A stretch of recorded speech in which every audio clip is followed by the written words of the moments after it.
আমি সুকান্ত। আজ আমি তোমাদের রায়মার্টিন প্রশ্নবিচিত্রা থেকে ষষ্ঠ শ্রেণীর ইতিহাসের 4 নম্বর মডেল সেটটি সলভ করে দেখাবো। সেকেন্ড ইউনিট টেস্ট 4 নম্বর মডেল সেট। তো চলো শুরু করা যাক। দেখো, 1 নম্বর প্রাচীনতম বেদ হলো সি নম্বর ঋগ্বেদ।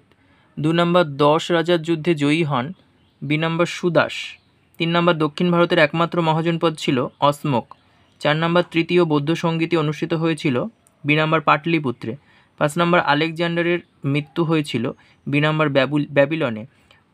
6 নম্বর শকাব্দ গণনা শুরু হয় সি নম্বর 78 খ্রিস্টাব্দে।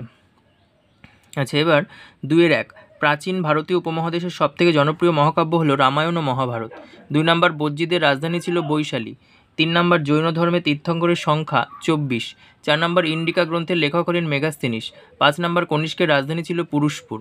তারপরে দেখো 3-1 বৌদ্ধ ধর্মের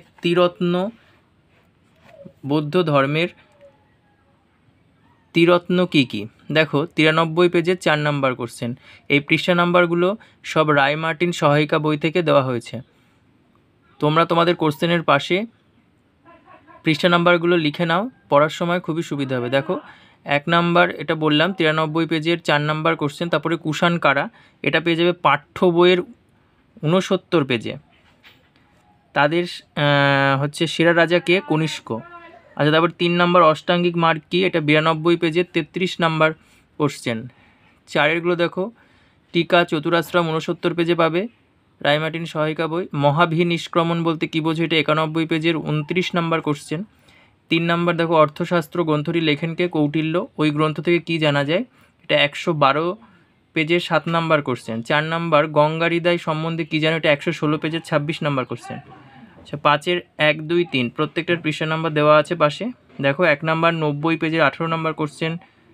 2 নম্বর কুষাণ সমাজ কনিষ্কের কৃতিত্ব, এটা 108 পেজের 6 নম্বর কোশ্চেন। 3 নম্বর বৈদিক যুগে নারীদের অবস্থায় বর্ণনা, এটা 61 পেজের 5 নম্বর কোশ্চেন। Thank you.